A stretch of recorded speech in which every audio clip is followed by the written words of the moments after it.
Hello friends, केम छो?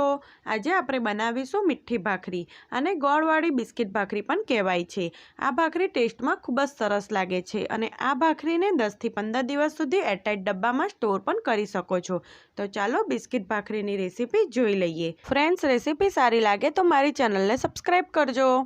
मीठी भाखरी बनावा माटे सौथी पहेला गोळने ओगाળી लईशुं। तो मैं 1 वाटकी झीनो समारेलो गोळ लीधो छे ते उमेरीशुं अने तेमां अर्धो ग्लास पाणी नाखी गोळने ओगाળી लईशुं। आपणे आ लोट कठ्ठन बांधवानो छे एटले पाणी पण ओछुं ज उमेरीशुं।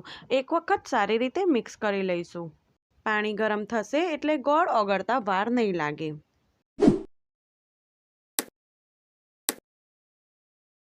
તમે જોઈ શકો છો પાણી સરસ ગરમ થઈ ગયું છે।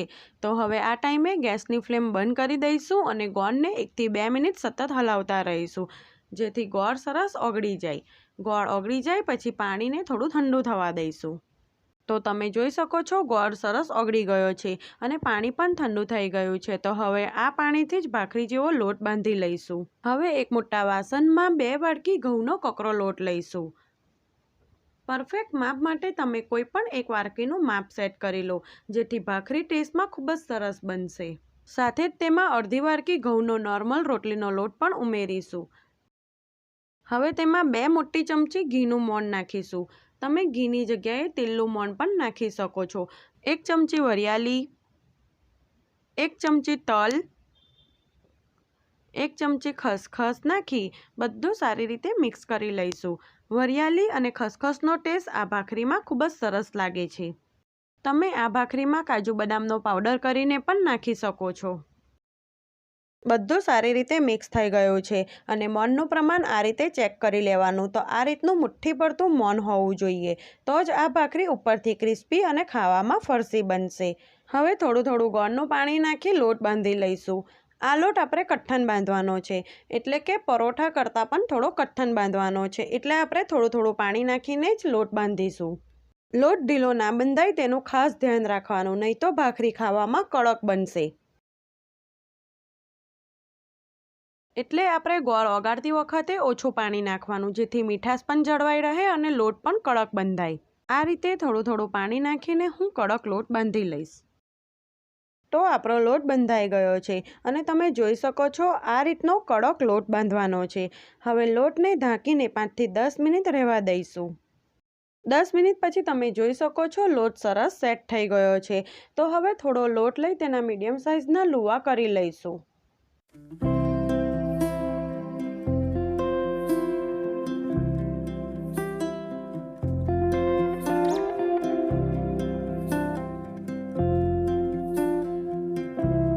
आ रीते थोड़ा मोटा लूवा करता जईशुं अने भाखरी वीणता जईशुं। तो आपणे भाखरी वीणी लईए। भाखरी तमे वीणशो एटले किनारीथी थोड़ी तूटे तो आ रीते हाथथी तेने सरखी करता जाओ। आपणे मोण आगळ पड़तुं नाख्युं छे एटले किनारीथी भाखरी तूटशे ज। तो आ रीते सरखी करीने भाखरीने वीणी लेवानी। आ भाखरीने आपणे थोड़ी जाडी ज राखीशुं, बहु मोटी पण नहीं वीणीए।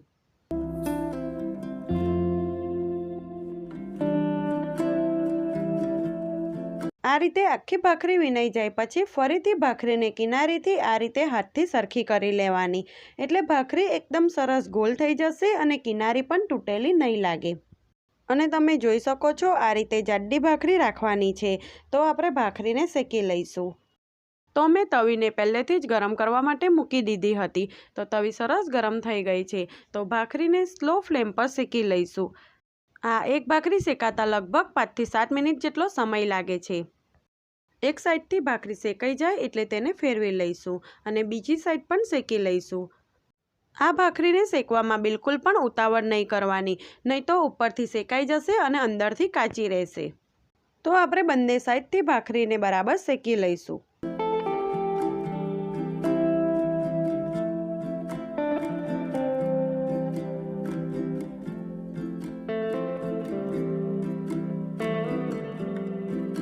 आ रीते बंने साइडथी भाखरी शेकाई जाए पछी तेनी उपर थोड़ुं घी लगावीशुं अने एकदम स्लो फ्लेम पर शेकी लईशुं। आ भाखरी तमे तेलमां पण शेकी शको छो पण घीनो टेस्ट भाखरीमां खूब ज सरस लागे छे।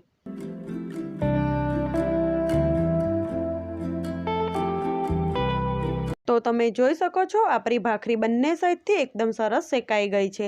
તો તેને એક પ્લેટમાં લઈ લઈશું અને મેં બીજી ભાખરીને પણ એ જ રીતે વીણી લીધી છે, તો તેને પણ શેકી લઈશું. આ ભાખરીને પણ આપણે સ્લો ફ્લેમ પર જ શેકીશું.